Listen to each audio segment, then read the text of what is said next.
जय माता दी मित्रों, कैसे हैं आप सभी। आशा करता हूँ मित्रों आप सभी अच्छे होंगे, स्वस्थ होंगे। मित्रों, आज मैं आपको एक शाबर मंत्र की सिद्धि बताऊंगा और इस शाबर मंत्र के प्रभाव से एक साथ में कई शक्तियों को आप सिद्ध कर सकते हो।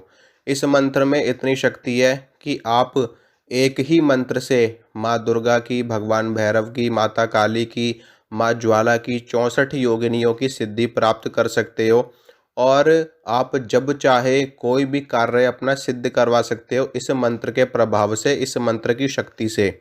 यह शाबर मंत्र है मित्रों। और शाबर मंत्र की सिद्धि आप किसी ग्रहण काल में कर सकते हो, होली पे कर सकते हो, दीपावली पे कर सकते हो, नवरात्रों में कर सकते हो, इसके अलावा महाशिवरात्रि पे कर सकते हो।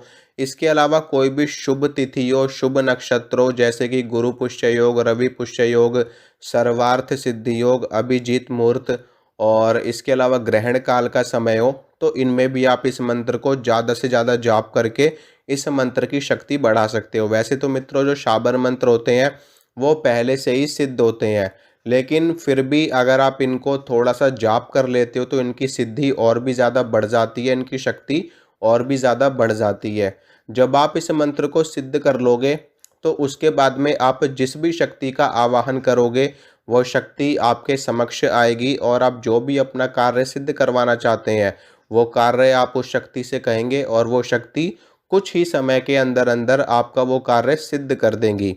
लेकिन इतना अवश्य ध्यान रखना कि आपका कार्य अनुचित नहीं होना चाहिए, ठीक है। आपका कार्य आपके लिए योग्य होना चाहिए और समाज के लिए योग्य होना चाहिए। ऐसा नहीं है कि आप शक्ति का आवाहन करने के बाद में आप शक्ति से बोलो कि फलाने व्यक्ति को जा कर के आप नष्ट कर दो, फलाने व्यक्ति को बर्बाद कर दो, फलाने व्यक्ति का संहार कर दो या फलानी का वशीकरण कर लो, उसका वशीकरण कर लो। तो ये सारे जो घृणित घृणित कार्य होते हैं, ठीक है, यानी कि जो इस तरह के नेगेटिव कार्य होते हैं, इन कार्यों को करवाने के लिए दूसरी शक्तियां होती हैं। जो सच्चे देवी देवता होते हैं, जो हमारे जो पंच देवताओं में जो शक्तियां आती हैं, जो उनके स्वरूप हैं, उनके अवतार हैं, उनसे कभी भी अनुचित कार्य नहीं करवाया जाता। वो बात अलग है कि कुछ तांत्रिक, कुछ अघोरी ऐसे होते हैं जो कि इनको वचनों में लेकर के इनका दुरुपयोग कर लेते हैं, लेकिन अगर वो दुरुपयोग करते हैं तो उसका परिणाम भी उनको कभी ना कभी भुगतना ही पड़ता है। तो इन सभी कार्यों को करने के लिए जिन्न, खबीस, बेताल, भूत प्रेत आदि, पिशाचिनी, पिशाच, मसान, ये सारी शक्तियाँ होती हैं जो घृणित कार्य करते हैं, जिनके माध्यम से आप किसी को बर्बाद कर सकते हो, किसी को तबाह कर सकते हो, लेकिन इनसे नहीं, ठीक है। तो आपका कोई भी सत्कर्म हो, कोई भी अच्छा कार्य हो जो आपके लिए ज़रूरी है, आप उस कार्य को सिद्ध करवा सकते हो। उसके लिए नॉर्मल आपको क्या करना है कि शक्ति का आवाहन करके उनसे उनसे अपना कार्य बोलना, और जब आपका कार्य सिद्ध हो जाए, कार्य सिद्ध होने के बाद में आपको प्रसाद जरूर चढ़ाना है उस शक्ति के निमित्त, जिस शक्ति से आपने अपना कार्य सिद्ध करवाया है, ठीक है। अब मैं आपको इस मंत्र की सिद्धि बताता हूँ। जैसे कि गुप्त नवरात्रों में आप इस मंत्र की सिद्धि कर सकते हो। गुप्त नवरात्रों की डेट भी मैंने आपको बताई दी है। और आपको करना क्या है, देखिए, गुप्त नवरात्रे के प्रथम दिन से आपको इस मंत्र की सिद्धि करनी है। अगर आप इस मंत्र की सिद्धि होली पे करते हो या फिर दीपावली पे करते हो तो इस मंत्र की एक ही दिन में आपको सिद्धि प्राप्त हो जाएगी। अगर आप नवरात्रों में करोगे तो आपको 9 दिनों में सिद्धि प्राप्त होगी, और अगर आप सामान्य दिनों में करोगे तो आपको 21 दिन या फिर 41 दिन की साधना करनी पड़ेगी, ठीक है। तो गुप्त नवरात्रे समीप हैं, आप इस मंत्र की सिद्धि करके अपने जीवन को कल्याणमयी बना सकते हो। सबसे पहले मैं आपको मंत्र बता देता हूँ। मंत्र सुनिए। मंत्र इस प्रकार है। ओम गुरुजी, माता शेरों वाली, पहाड़ा वाली, कहलाई आदि भवानी, संग में चले हनुमान भैरव, चले 64 योगिनी, चली काली कलकत्ते वाली, चली ज्योता वाली, ना चले तो दुहाई गुरु गोरखनाथ की, दुहाई शिव शंभू की। ये मंत्र है। और इस मंत्र से हनुमान जी, भैरव जी, 64 योगिनियाँ, माता काली, माँ दुर्गा, माँ शेरों वाली, माँ जोता वाली, ये सभी शक्तियाँ चलती हैं, ठीक है। अब उनमें से आप किसी भी शक्ति से अपना कार्य सिद्ध करवा सकते हैं। आप जिस भी शक्ति को नाम लेकर के पुकारोगे वो शक्ति हाजिर हो जाएगी, और जब आपका कार्य हो जाए तो उसके बाद में आपको प्रसाद अवश्य अर्पित करना है शक्तियों को। ठीक है मित्रों, ये मंत्र आपकी स्क्रीन पे भी चल रहा होगा, आप स्क्रीन पे भी देख रहे होगे इस मंत्र को। तो सर्वप्रथम आपको क्या करना है कि आपको एक लकड़ी का बाजोट लेना है, एक लकड़ी की चौकी लेनी है, उसके ऊपर आपको लाल रंग का या फिर पीले रंग का वस्त्र बिछाना है और उसके ऊपर आपको किसी भी एक देवता का चित्र स्थापित करना है, फोटो, मूर्ति, जो भी आपके पास में उपस्थित हो। नहीं तो आप अपने पूजा घर में बैठ कर के भी ये विधि विधान कर सकते हो। उसके बाद में पंचोपचार से, षोडशोपचार से या फिर दशोपचार से आपको आराधना करनी है, भक्ति करनी है, सेवा करनी है। घी का दीपक प्रज्वलित करना है, तेल का दीपक प्रज्वलित करना है। 2 दीपक जलेंगे, एक देसी घी का, एक सरसों के तेल का। ठीक है, और प्रसाद चढ़ेगा इसमें। प्रसाद में आप क्या चढ़ाओगे?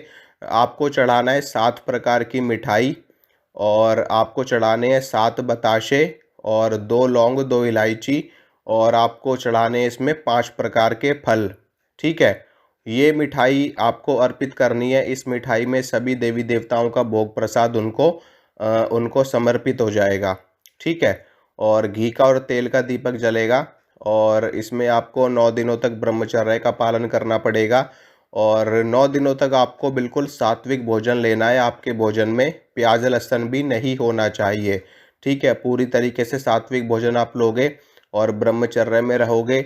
और इसके अलावा आप अगर कहीं आप अगर ज़मीन पे सो सको तो बहुत ही ज़्यादा अच्छा है। अगर ज़मीन पे नहीं सो सकते तो आपका बिस्तर अलग होना चाहिए। ठीक है, आपके साथ में कोई अन्य व्यक्ति कोई भी नहीं सोएगा, चाहे वो बच्चा हो, महिला हो, पुरुष हो, कोई भी हो।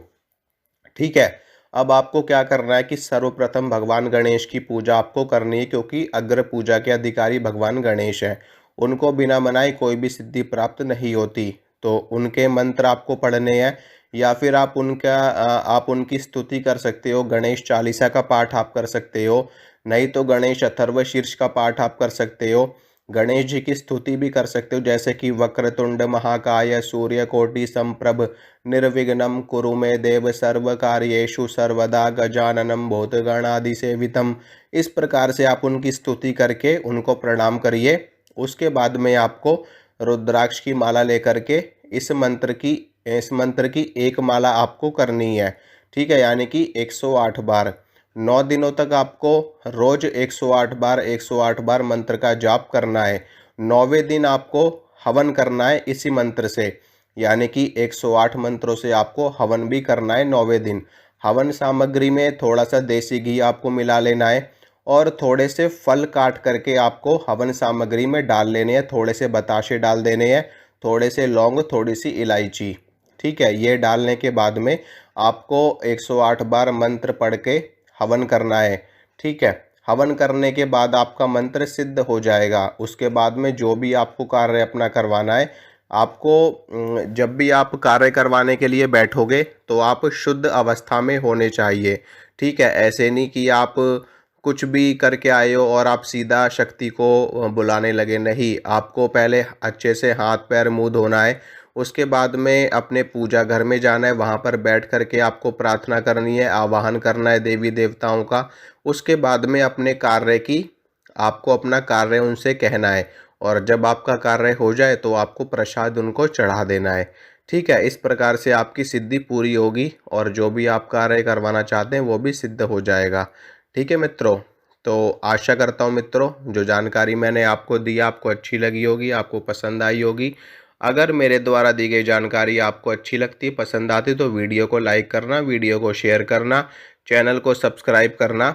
इसी तरह की जानकारी मैं आपको लगातार देता रहूँगा। मिलूँगा आपसे अगली वीडियो में। जय माता रानी की।